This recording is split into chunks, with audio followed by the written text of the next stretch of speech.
బుద్ధి ఉందా? ప్రతిపక్ష హోదా ఎవరు ఇస్తారా? ప్రజలు ఇస్తారు. నాకు ముఖ్యమంత్రి ఇస్తే నేను అసెంబ్లీకి వస్తానంటే నేను ముఖ్యమంత్రి ఎవరిస్తారు? ప్రజాస్వామ్యంలో ప్రజలు ఓట్లేస్తారు. ఏ పార్టీని ఎక్కడ కూర్చొని పెట్టాలో వాళ్ళు డిసైడ్ చేస్తారు. మీరు చేసిన అరాచకాలు అన్యాయాలు చూసిన తర్వాత మీరు ప్రతిపక్ష హోదా కూడా తగరనే ఉద్దేశంతో 11 సీట్లు ఇచ్చారు. ప్రతిపక్ష పార్టీ కావాలంటే ఎన్ని సీట్లు కావాలి?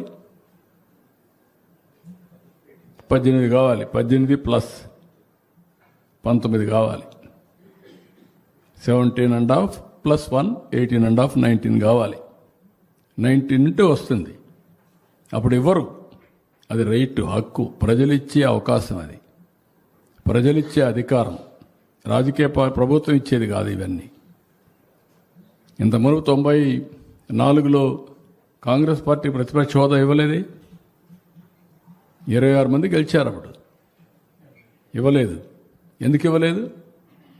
వాళ్ళు అడగలేది, మేము రావనలేదే. వాళ్ళు అప్పుడు వాళ్ళకు ప్రజాస్వామ్యం ఏంటి తెలుసు కాబట్టి. బెదిరిస్తే వచ్చేదనుకుంటే ఎట్టవుతుందండి? ఎక్కడ బెదిరిస్తావు? ఎందుకు ఇస్తారు? ఆ రోజులు అయిపోయినాయి. బ్లాక్మెయిల్ చేసే రోజులు కూడా అయిపోయినాయి. ఇంకా మళ్ళా గొలగరాయి డ్రామా, కోడికత్తి డ్రామా, గొడ్డల వేటు డ్రామా. గొడ్డల వేటు, గుండెపోటు నేను నమ్మాలా? ఇప్పుడు కూడా నేను నమ్మాలా? నీళ్ళు ఇస్తే నీళ్ళు ఇవ్వలేదని నేను నమ్మాలా? ఎరువు ఇస్తామంటే ఎరువు ఇవ్వలేదని మీరు హైజాక్ చేస్తే మేము మిమ్మల్ని రైతు ఉద్యమంగా భావించి మీకు జోహార్లు కొట్టాలా? వాళ్ళు దగ్గర పెట్టుకొని పనిచేయండి మీరు.